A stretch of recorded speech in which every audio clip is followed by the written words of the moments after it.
In 2007, the world saw the launch of one of the greatest video games of all time, Super Mario Galaxy.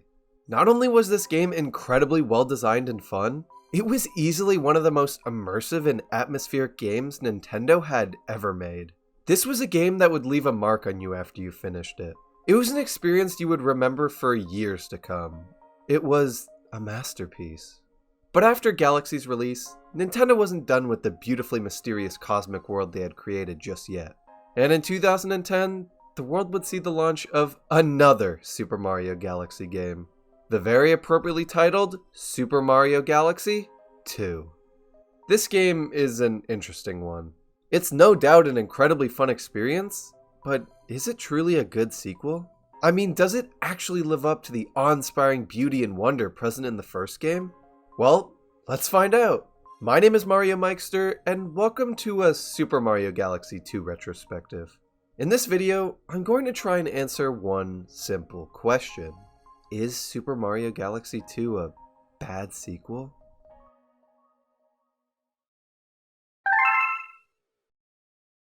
After Super Mario Galaxy 1 released to critical acclaim back in 2007, Mario creator Shigeru Miyamoto approached the team who developed the game and requested that a follow-up to it be made. This follow-up was originally meant to be nothing more than some new levels and bosses, very similar to what you see in DLC for games nowadays. At first, the team wasn't immediately on board with Miyamoto's idea of a follow-up, but after meeting together and reflecting on their work on Galaxy, the team realized just how many things they wished they could have implemented in Galaxy 1, and just how many things they wished they could have done better in the game. After this meeting, the team was booming with ideas for this follow-up. Everyone working on the game, even the visual and sound designers, had their own idea for a unique stage or gimmick. And due to all these ideas, the game eventually expanded from a simple follow-up under the title of Super Mario Galaxy More to a full-fledged sequel under the title of Super Mario Galaxy 2. The big thing that inspired the team's sudden boom in ideas and spirit during Galaxy 2's early development was the inclusion of Yoshi. Yoshi was a character that the team desperately wanted to include in the first game, but whether it be due to time constraints or just Nintendo's higher-ups not wanting to bloat the game with too many features that they wouldn't be able to fully expand upon, he was never added. With Galaxy 2, however, Yoshi was going to be one of the game's main selling points, and was absolutely going to be fully expanded upon.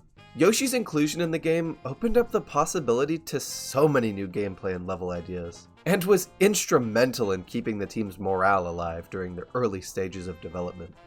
And after a just over 2-year development period spanning from late 2007 to early 2010, Super Mario Galaxy 2 was officially released here in North America on May 23, 2010. Upon starting the game, you're met with a very similar opening to that of the first game.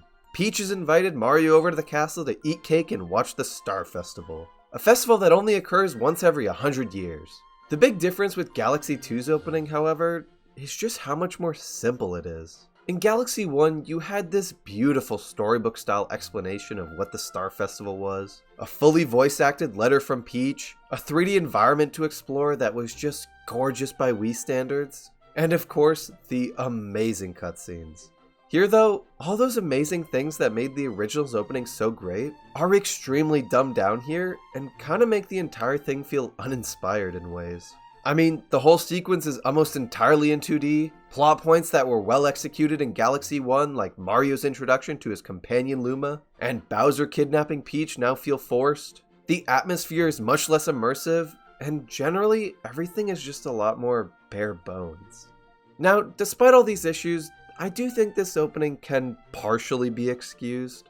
I mean, you have to take into account the fact that everyone playing Galaxy 2 has most likely already played Galaxy 1, and since story-wise Galaxy 2 is framed as a retelling of Galaxy 1, as evident from the very first screen in the game saying, "Now let me tell you a new story that also begins with Stardust," and the Star Festival happening again despite 100 years clearly not having passed, this opening was most likely much more simple and to the point because pretty much everyone already knows how this story starts. And instead of wasting development time trying to recapture the beauty of an opening everyone already experienced, they just decided to throw the player right into the action so they could experience the new stuff. Overall, I think this opening is fine. It's obviously a huge downgrade from Galaxy 1's, But with the added context of this game being a retelling, it at least makes a little more sense that way. Moving into the first level of this game, Sky Station Galaxy, I actually really like this stage. It does such a great job at subtly introducing how this game's physics work in a way that allows players who never played Galaxy 1 to, over the course of the level, get a decent understanding of how the gravity and movement works, but also in a way that doesn't bore people already familiar with how Galaxy's physics work with long-winded tutorial areas. Galaxy 2 even goes as far to reward those familiar with the controls and physics by adding this faster path you can take by spinning and wall jumping on the side of Yoshi's house to reach the top quickly. This is an absolutely genius way to handle the first level of a sequel. Rather than heavily focusing on one audience and alienating the other, the game instead strikes a pretty good balance between the two, and creates a level that very seamlessly appeals to both those familiar with Galaxy's controls and those who are newcomers to the series.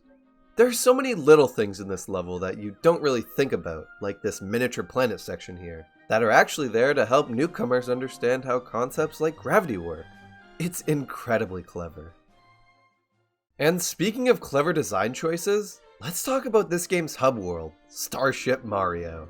Starship Mario is honestly one of my favorite video game hub worlds. I mean, it's obviously no Peach's Castle, Comet Observatory, or Delfino Plaza, but it's still really cool in its own ways. For one, I mean, you got Lubba. Lubba is essentially the Rosalina equivalent of this game, minus the incredibly emotional and well-crafted backstory, of course. As a kid, I always loved Lubba. He seems like this lively, jolly little Luma who just wanted to help Mario out. But looking back at him now, I don't know. I don't really trust him that much.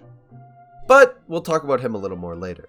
Returning back to Starship Mario itself, this place is so cool. Despite literally just being a giant Mario head, it's designed in a way that actually takes advantage of that. Things like the transition from Mario's hair to his hat are represented through a staircase. The area where Mario's neck would be is represented by a small fenced area. The brim of Mario's hat is a stone wall. Mario's ear hole is a pipe. It's all so charming. The gravity here is also taken advantage of really well. Running and jumping around feels amazing. I really love how they decided to make a giant planetoid a hub world. My absolute favorite thing about this hub world, though, is how over time, and as you explore more galaxies, more and more characters populate the ship and make the place feel a lot more lively. With these new characters also comes a progression in Starship Mario's theme over time, almost identical to what they did with the Comet Observatory in Galaxy 1. At first, the theme only uses a few instruments, but as more characters start to call Starship Mario their home, the music reflects this, getting a lot more lively, before finally feeling complete.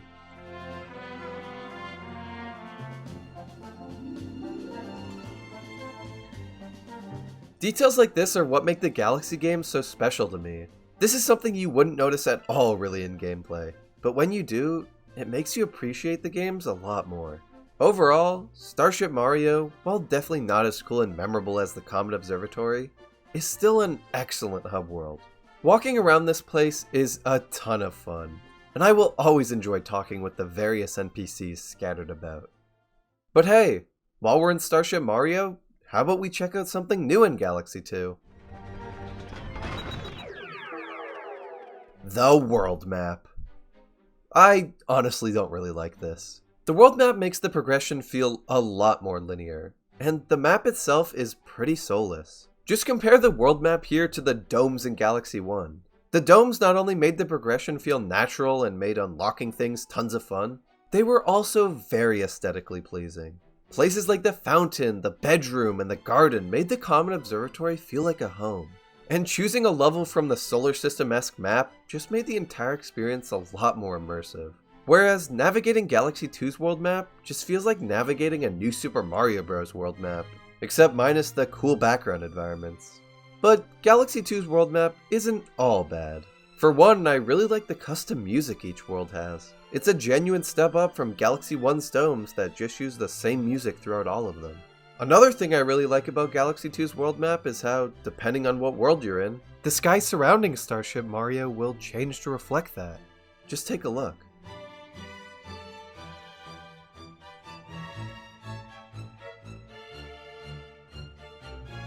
This is such a cool detail, and creates at least a little bit of atmosphere.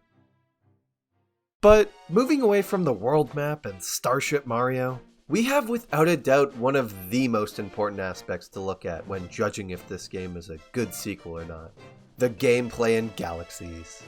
And while I won't be able to mention every single galaxy in the game, I am going to mention a few that I think are worth talking about.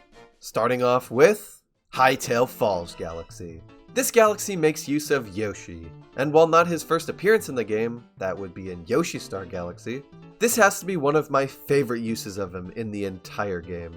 Hightail Falls' whole gimmick has the player make use of the Dash Pepper, a power-up exclusive to Yoshi that causes him to run at insane speeds that even a certain hedgehog would be jealous of, only being able to be stopped by crashing into a wall. Throughout the entirety of this level, your goal is to try to control Yoshi at his insane speeds while dodging obstacles and taking sharp turns. I absolutely love how one of Galaxy 2's new additions, the Comet Medal, a coin that allows prankster comets to appear in whatever level you collect it in, has the player take a genuine risk in order to collect it here. What this galaxy does best though is its creativity. The Dash Pepper is such a cool idea for Yoshi because it makes controlling him essentially like driving an out-of-control car that's impossible to stop. And combining this with literally being able to run up and around walls, this whole level just gives you a huge adrenaline rush the first time around. It's a ton of fun. Speaking of a huge adrenaline rush in a stage, just look at Fleet Glide Galaxy. Fleet Glide Galaxy is less of an entire level and more of a short minigame, but I still think it's absolutely worth talking about. This galaxy has Mario teaming up and flying with a bird called Fluzzard. You control Fluzzard by tilting the Wii Remote in whatever direction you want to go. Very similar to controlling the plane in Wii Sports Resort's Island Flyover, with your goal being to reach the end of the stage without crashing. Apart from just how fun it is to fly with Fluzzard, the highlight of this stage is undoubtedly the atmosphere. The stage takes place on a giant rocket ship. This rocket ship is filled with tons of enemies to avoid, and at the very end of the stage, has the player literally avoiding falling pillars and support beams as the rocket ship collapses from the inside right in front of you, with the thrilling orchestral music bringing it all together. This short minigame galaxy strikes a perfect balance between fun gameplay and breathtaking atmosphere. I love it. Winding things down a bit though, we have Starshine Beach Galaxy. This galaxy takes direct inspiration from Super Mario Sunshine with its more open level design, beach-themed aesthetic, and literally just having piranhas inhabit the place. I think this stage honestly does the beach theme a lot better than Beach Bowl Galaxy does in the original Mario Galaxy. This level is just so much more open. I always find myself taking my time here, exploring the place, talking to the piranhas, and vibing to the music. This stage also makes great use of one of this game's new power-ups, the Cloud Flower, in one of its missions. In this mission, you use the Cloud Flower to scale this giant tower. But since touching the water with the Cloud Flower results in you losing the power-up, in order to have enough cloud platforms to reach the top, you have to glide across the water on a lily pad, very reminiscent of the lily pad ride from Sunshine. This level is just full of Sunshine references, even bringing back the famous Chucksters. This stage excels in a lot of ways, but I think the strongest is that it directly improves upon a level theme from the first game. But I mean, why stop at a galaxy inspired by another 3D Mario game? How about an entire remake of a Super Mario 64 level? Throwback Galaxy. This stage is amazing. It was an absolutely genius idea to bring this stage back for a Galaxy game. I mean, the original Whomp's Fortress from Mario 64 was already floating in the air, and was one of the only stages in the game that you could literally fall off of into the void, and the linear design of the place makes it fit in surprisingly well with all the other galaxies. There are also some little details here that imply that Mario's already been here before, and actually establishes a bit of continuity between the games. You got the red Bob-omb who recognizes Mario, and the chipped wall Mario broke in the mission Blast Away the Wall back in Mario 64. Gameplay-wise, this stage is just a joy to play through. Platforming across the fortress and having that long-awaited rematch with the Whomp King will just leave you with a giant smile on your face the entire time. Throwback Galaxy works as a remake here because Galaxy 2 doesn't over-rely on nostalgia throughout its entire runtime. Rather, it throws this in here as a cool little callback, but also because the stage's design genuinely works here. Its inclusion doesn't feel forced at all. Overall, the various different galaxies here are easily the strongest part of the entire game. I genuinely believe that the level design here is a big step up from Galaxy 1. There's so much creativity present in every stage. And the introduction of Yoshi, new power-ups, comet medals, and countless new stage gimmicks make the galaxies in this game absolutely a step up from the original game in terms of their gameplay. But gameplay isn't the only important aspect to consider when determining if a game is a good sequel or not, which leads me to my biggest gripe with Galaxy 2, its atmosphere and story. Starting off with the story, I obviously know Mario games aren't really about their story, but as the sequel to the Mario game with a story, it's a real shame they didn't try to do anything here. I think they absolutely could have taken advantage of the fact that this game is a retelling and spiced things up a little bit. I mean, just look at Lubba. Despite being a main character, he is barely explored at all. Just imagine how cool it would have been if we got a backstory for Lubba near the end of the game, and it was revealed to the player that Lubba was an evil Luma cast off the Comet Observatory. And the reason he was so reluctant and happy to help Mario was because he was using him to collect stars so he could take revenge on Rosalina and the other Lumas. I mean, he really only agrees to team up with Mario once he realizes he's trusted by young Master Luma, an extremely powerful Luma. Lubba could have been an extremely cool twist villain near the end of the game before you fight Bowser, and his backstory could have really helped this game establish a bit more of a serious tone like Galaxy 1 had. I'm curious to hear what other people think of this though, so please, leave a comment on what you think of Galaxy 2's story. Moving on to the atmosphere, I think this was absolutely the biggest downgrade from Galaxy 1 to 2. The reason people love Galaxy 1 so much is largely because of its atmosphere. The atmosphere was the reason narrative elements like Rosalina's storybook and the final cutscene were so emotional. It was the reason the Star Festival and Bowser's airship attack were so immersive. And it was the reason galaxies like Gusty Garden and Buyo Base were so memorable. Super Mario Galaxy took space as a way to make levels more atmospheric, whereas I feel Galaxy 2 kind of abandoned that, and instead took space as a way to make levels as outlandish and crazy as possible. I definitely think these approaches both have their strengths, but Galaxy 1 takes the cake here for me because it still did have those outlandish aspects we're used to with Mario. It just heavily leaned towards a more atmospheric approach, and in a lot of ways, made a first playthrough of that game more memorable than a first playthrough of Galaxy 2. There's just something about the atmosphere of the first game that has always stuck with me. And I really wish Galaxy 2 was able to expand upon that more, rather than straying away from it. But regardless of your thoughts on Galaxy 2's story and atmosphere, one thing I think we can all agree Galaxy 2 did really well was its Bowser levels. If we're talking atmosphere, I think these levels are one of the very few areas in this game that are actually able to capture Galaxy 1's atmosphere pretty well. The music here, along with the set pieces in these levels, are incredible. Gameplay wise, these stages are tons of fun too. I absolutely love the way the 2D sections and Bowser's Gravity Gauntlet take advantage of the gravity. And the giant floating cylinders in the Snake Block section and Bowser's Lava Layer are great too. The Bowser fights though, are where things get a bit more interesting. Bowser's main gimmick in this game is that he is gigantic. Just absolutely huge. So the way you fight him here is much different than how you fought him in Galaxy 1, which I really appreciate. Instead of trying to flip Bowser over like you did in Galaxy 1, your goal here now is to wait for him to call a bunch of meteors in, avoid his punch that causes the meteors to rise from the ground, and ground pound the newly risen meteors at the right angles so they smack Bowser right in the face. I honestly really like this style of boss fight. It feels so satisfying to just smack Bowser in the face with a giant meteor. And while the first Bowser levels and fights are fun, they are nothing in comparison to the final level and fight. After battling your way through 6 worlds and collecting enough stars to advance forward, you're met with the final Bowser level of the game, Bowser's Galaxy Generator. This final level is pretty much a perfect culmination of all the skills the game has taught you thus far along your journey. Very similar to Galaxy 1's final level, but also very different.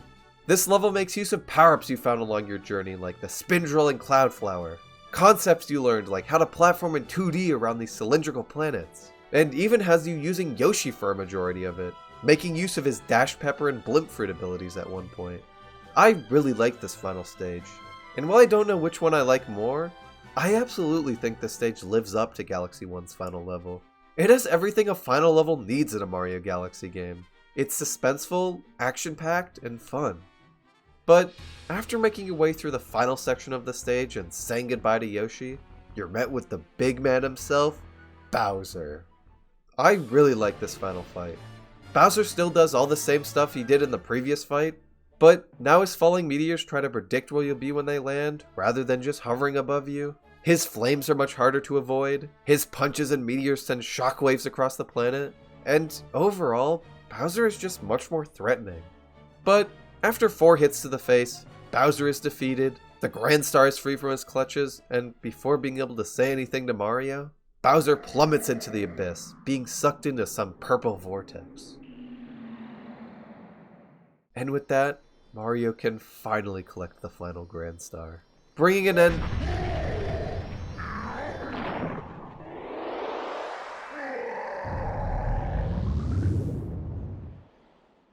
Yeah, it's not that simple.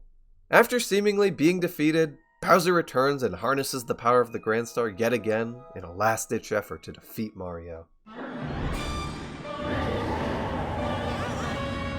This final fight is so cool. Instead of avoiding Bowser's punches and meteors on a tiny planet, you're now literally in the midst of being sucked into a black hole, and have to hit Bowser with the meteorites before he's able to catch up to you and attack you.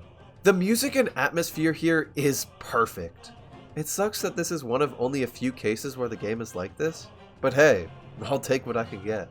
This final sequence is executed masterfully and perfectly captures what the Galaxy games are all about.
But even after the credits rolled, the game still isn't over yet. After returning to Starship Mario, you'll find that not only have you unlocked the ability to switch to Luigi at any time, but you've also unlocked an entire new world, World S. World S is full of so many creative galaxies that are an absolute joy to play through. You got Twisty Trials Galaxy, Rolling Coaster Galaxy, Boss Blitz Galaxy, and others too.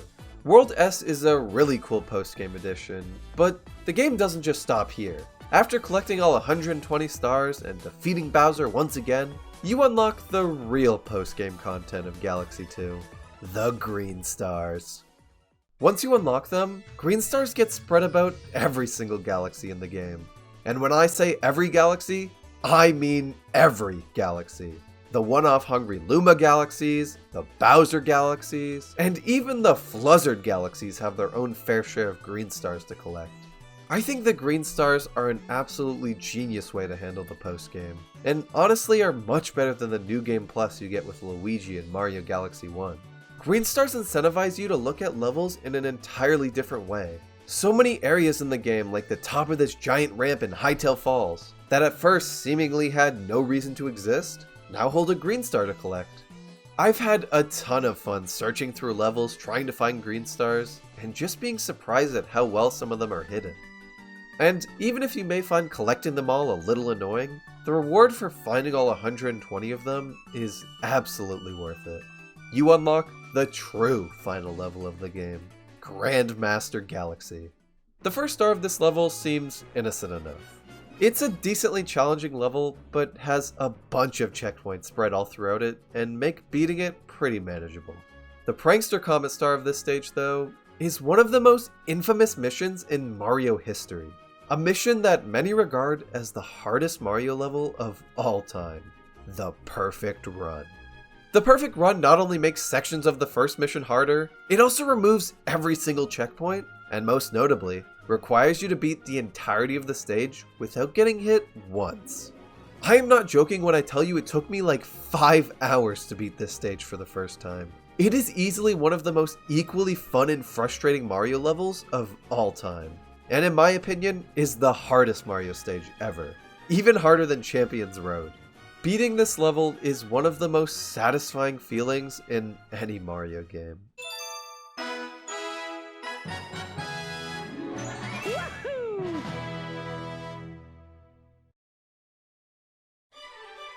Super Mario Galaxy 2 is an interesting game and an equally interesting sequel.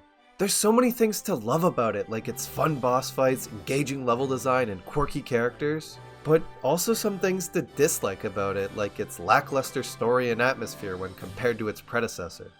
All in all, I really think it depends on what you value in a game when judging how Galaxy 2 fares as a sequel. I know people who don't care about Galaxy 1's story and easily crown Galaxy 2 as a good sequel based off its gameplay alone. But I also know people who absolutely cherished Galaxy 1's story and atmosphere, and have a hard time appreciating Galaxy 2 just because of how much it ignored the aspects they loved so much about the first one. Personally, I've had phases of which game I like more. But to finally answer the question posed at the very beginning of this video, is Super Mario Galaxy 2 a bad sequel? While it obviously isn't as memorable as Galaxy 1, Galaxy 2 still maintains most of Galaxy 1's core philosophies, and does improve upon them a lot, introducing so much, even if it does fall flat in some other aspects. So, in the end, while I don't think Galaxy 2 is a perfect sequel, and overall I do prefer Galaxy 1, I think Super Mario Galaxy 2 is still a great sequel, and an absolutely stellar Mario experience start to finish. This game needs to be on Switch.